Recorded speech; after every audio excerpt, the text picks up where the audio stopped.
Guys, good morning. Magagata kami ngayon ng malunggay. Ayan o, may tagahimay na naman tayo ngayon o, si Crisel. Yan si Ate Linda, nagme-merienda ng tinapay. Ang palaman niya, itlog na preto.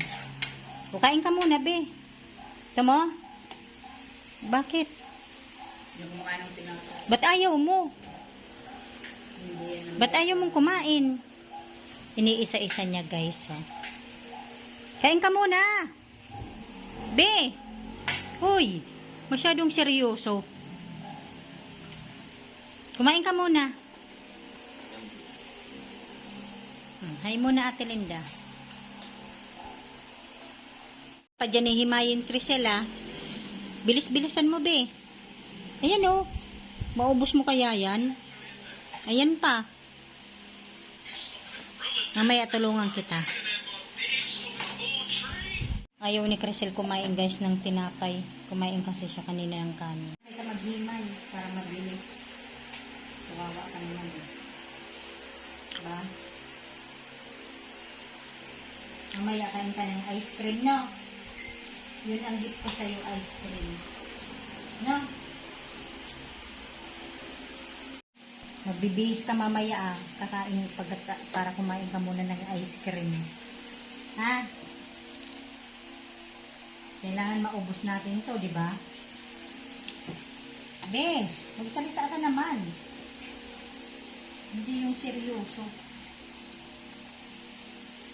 Di ba? Gusto mong ice cream? Di ka na naman makapagsalita. Tapos kakain ka ba nito? Ha? Kain ka nitong gulay? Be? Ha? Bakit? Kunti pa lang nahimay natin, be, ha? Bilis-bilisan na natin. Maghimay ka muna dyan, ha? Nakataasan pa ang paan niya, guys. So, nuts. Tingnan yung paan ni Crisel, ha? Kala mo matanda na tong bata na to. Tinitignan niya, eh. Yan pa lang. Bilisan mo na, be.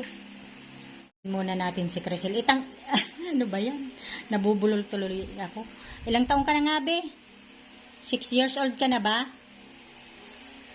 Di ka na tuloy nakapagsalita.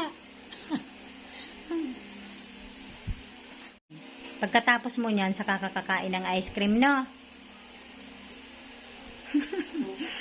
Ubusin mo muna yan. Magbihis.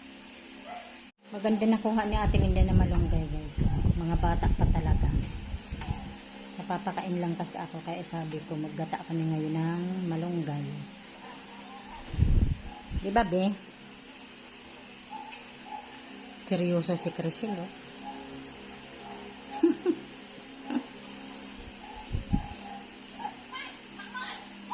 Guys, sa wakas natapos na din kami ni Crisel, ano, be? Hanggang dito na lamang, guys. Maraming salamat po sa inyong lahat sa panonood sa aming channel. God bless everyone. Bye. Bye-bye na, be. O, kain ka na ng ice cream. Kain ka muna ng ice cream. Masarap ba? Ay, ice cream ba yan? Kakaano mo kay Mingming? Nagutom ka, no? Wow, sarap-sarap naman.